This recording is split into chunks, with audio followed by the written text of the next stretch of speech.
শেখ হাসিনার দেশে ফেরার সম্ভাবনা নিয়ে নতুন করে আলোচনা শুরু হয়েছে। বিশ্লেষকদের মতে, রাজনৈতিক মামলা বা কারাবাসের ঝুঁকির সঙ্গে মৃত্যুদণ্ডের মুখোমুখি হওয়ার ঝুঁকির পার্থক্যই তার দেশে না ফেরার অন্যতম বড় কারণ। ২০২৪ সালের গণঅভ্যুত্থানের পর দেশ ছাড়ার সময় তার বিরুদ্ধে কোনো চূড়ান্ত মৃত্যুদণ্ডের রায় ছিল না। কিন্তু পরবর্তী সময়ে আন্তর্জাতিক অপরাধ ট্রাইব্যুনালে মানবতা বিরোধী অপরাধের মামলায় তাকে মৃত্যুদণ্ড দেওয়া হয়েছে বলে প্রতিবেদনে উল্লেখ করা হয়েছে। ফলে দেশে ফিরলে তাকে একই সঙ্গে আইনি ও নিরাপত্তাজনিত বড় ঝুঁকির মুখোমুখি হতে হবে।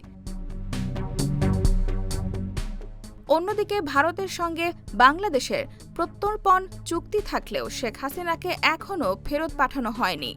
বিষয়টি যে শুধু আইনি নয়, এর সঙ্গে কূটনৈতিক ও কৌশলগত হিসাবও জড়িত, এমনটাই মনে করছেন অনেকে। তিস্তা, সীমান্ত বাণিজ্য ও আঞ্চলিক নিরাপত্তার মতো নানা ইস্যুতে ঢাকা-দিল্লির সম্পর্কের সমীকরণও এখানে গুরুত্বপূর্ণ। তবে ভবিষ্যতে রাজনৈতিক পরিস্থিতির পরিবর্তন, আন্তর্জাতিক চাপ কিংবা ভারতের কৌশলগত অবস্থানে পরিবর্তন হলে হিসাব বদলাতে পারে।